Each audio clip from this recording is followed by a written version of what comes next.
तो आज हम अर्थशास्त्र की उस बुनियाद पर बात करने वाले हैं जिसे स्कूल में शायद हम सब ने रटा था, लेकिन असल जिंदगी में हर रोज महसूस करते हैं। Supply and demand. ये जेआईआईबी परीक्षा की तैयारी करने वालों के लिए तो खास तौर पर जरूरी है, क्योंकि ये Indian economy and Indian financial system के यूनिट 13 का कोर कॉन्सेप्ट है। कोर कॉन्सेप्ट कहना भी शायद इसे छोटा आंकना होगा। ये तो वो गुरुत्वाकर्षण का नियम है जिस पर पूरी बाजार अर्थव्यवस्था टिकी हुई है। बिल्कुल। सब्जी मंडी से लेकर स्टॉक मार्केट तक सब कुछ इसी के इर्द गिर्द घूमता है। सही कहा। तो आज की हमारी चर्चा का मिशन सिंपल है, ये समझना कि ये अदृश्य ताकतें, ये सप्लाई और डिमांड असल में काम कैसे करती हैं।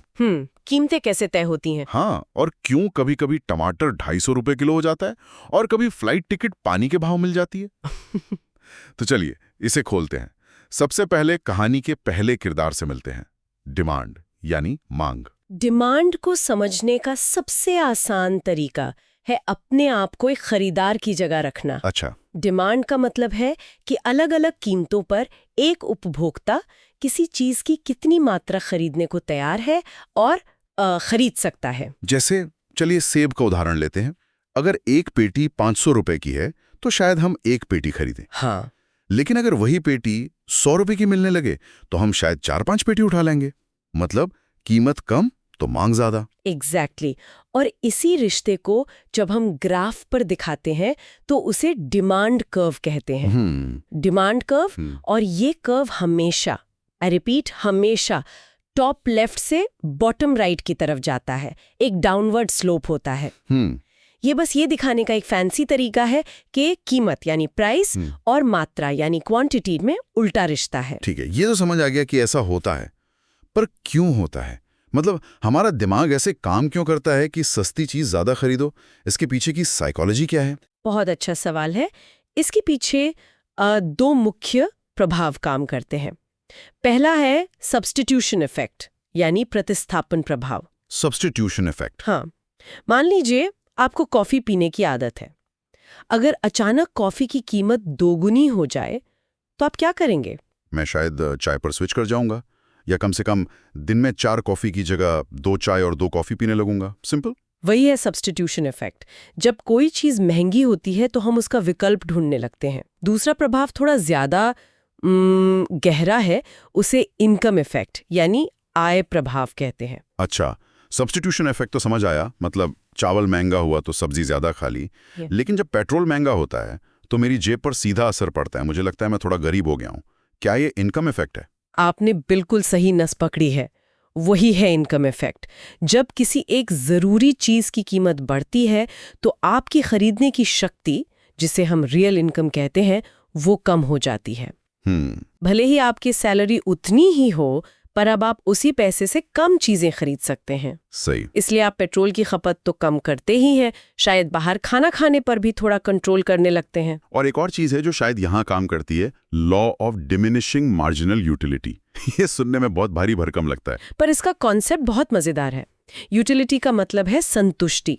तो ये नियम कहता है कि जैसे जैसे आप किसी चीज की ज्यादा यूनिट्स कंज्यूम करते हैं, हर अगली यूनिट से मिलने वाली संतुष्टि कम होती जाती है। हाँ, ये तो शादी के लड्डू जैसा है। पहला वाला तो अमृत लगता है, चौथे तक आते आते बस जिम्मेदारी लगती है। इससे बेहतर उदाहरण नहीं हो सकता। बिल्कुल। हाँ। और क्योंकि हर अगला लड्डू कम संतुष्टि दे रहा है, आप उसके लिए कम पैसे देने को तैयार होंगे। अच्छा। यही वजह है कि उपभोक्ता ज्यादा मात्रा तभी खरीदते हैं जब कीमत कम हो।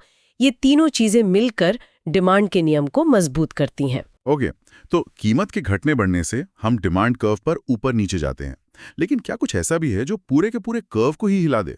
हाँ, बिल्कुल। मतलब ऐसा हो कि 500 रुपए की पेटी पर भी लोग पहले से ज्यादा सेब खरीदने लगे? बिल्कुल। ऐसे कई फैक्टर्स हैं जो पूरी की पूरी डिमांड को ही शिफ्ट कर देते हैं। जैसे लोगों की औसत आय, एवरेज इनकम। हाँ, 2000 के बाद जैसे जैसे भारत में इनकम्स बढ़ी, लोगों ने ज्यादा कारें, एसी और स्मार्टफोन्स खरीदे, भले ही उनकी कीमतें कम ना हुई हों। सही। दूसरा है बाजार का आकार, मार्केट साइज। दिल्ली में मोमोज की डिमांड देहरादून की डिमांड से कहीं ज्यादा होगी क्योंकि आबादी ज्यादा है। और आसपास की चीजों की कीमतों का भी तो असर होता होगा ना? हाँ, ये बहुत दिलचस्प है।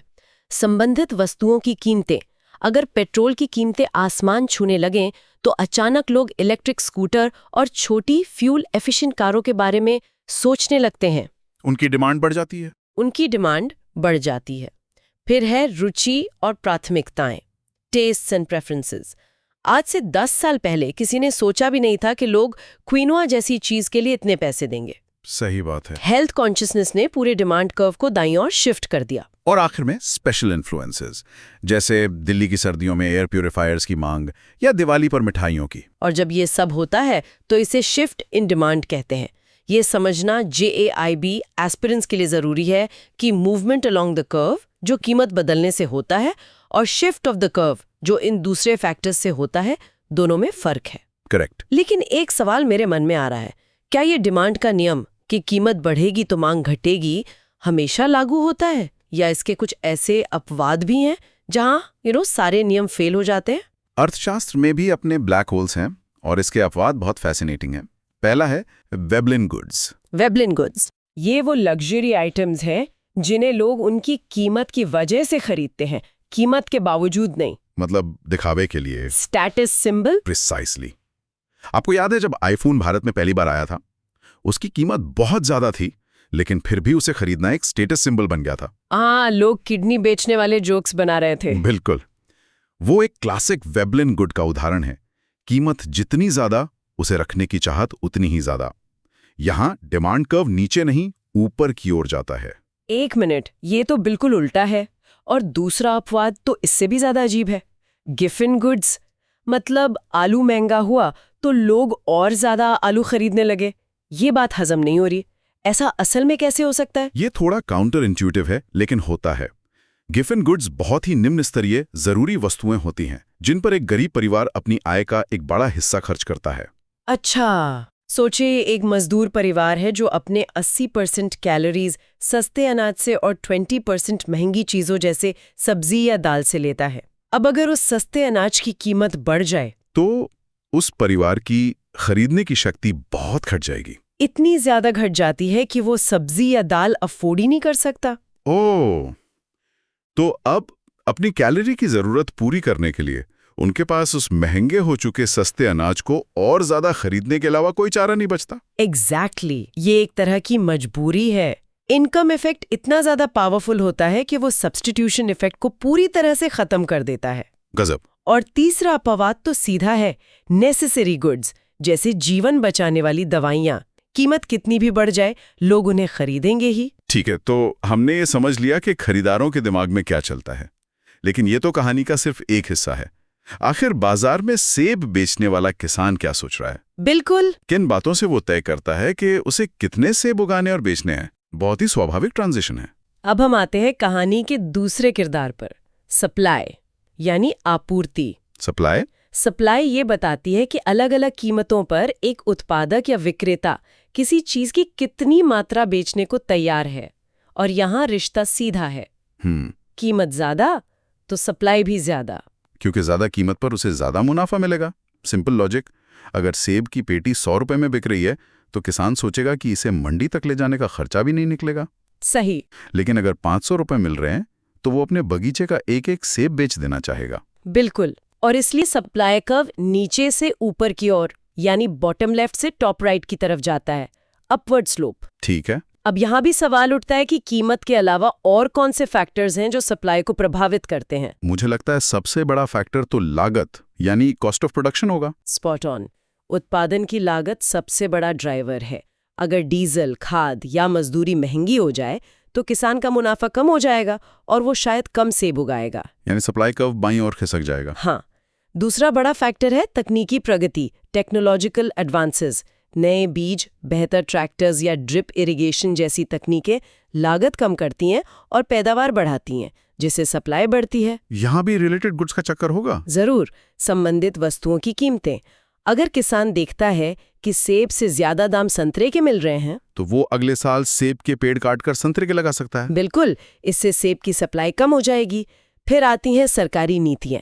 सरकार कितना टैक्स लगा रही है, कोई सब्सिडी दे रही है या नहीं। और आखिर में कृषि जैसे सेक्टर के लिए स्पेशल फैक्टर्स जैसे मौसम। एक साल अच्छी बारिश हुई तो बम्पर फसल, सूखा पड़ गया तो सप्लाई ठप। कमाल है। तो अब हमारे पास तस्वीर के दोनों हिस्से हैं। एक तरफ खरीदार है जो कम कीमत चाहता है, दूसरी तरफ विक्रेता है जो ज्यादा कीमत चाहता है। ये तो WWE का मैच लग रहा है। हाँ।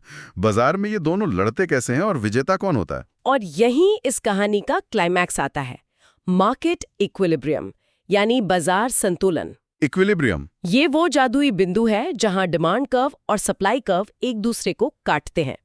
इस पॉइंट पर एक ऐसी कीमत तय होती है जिस पर खरीदार जितनी मात्रा खरीदना चाहते हैं, विक्रेता ठीक उतनी ही मात्रा बेचने को तैयार होते हैं। No shortage, no surplus. Correct. हमारे सेब वाले उदाहरण में ये शायद 300 रुपए की कीमत पर होगा, जहां 12 मिलियन पेटियों की मांग है और 12 मिलियन पेटियों की ही आपूर्ति है। सौदा पक्का। एग्जैक्टली।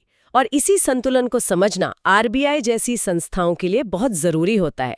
जब वो ब्याज दरें बदलते हैं तो वो असल में अर्थव्यवस्था में पैसे की सप्लाई और डिमांड पर असर डालकर कीमतों को इसी संतुलन पर लाने की कोशिश कर रहे होते हैं। अच्छा। अब सोचिए, अगर कीमत संतुलन से ऊपर, मान लीजिए 500 रुपए हो जाए, तो विक्रेता 18 मिलियन पेटियां लेके बाजार में खड़े होंगे, लेकिन खरीदार सिर्फ 9 मिलियन खरीदने आएंगे।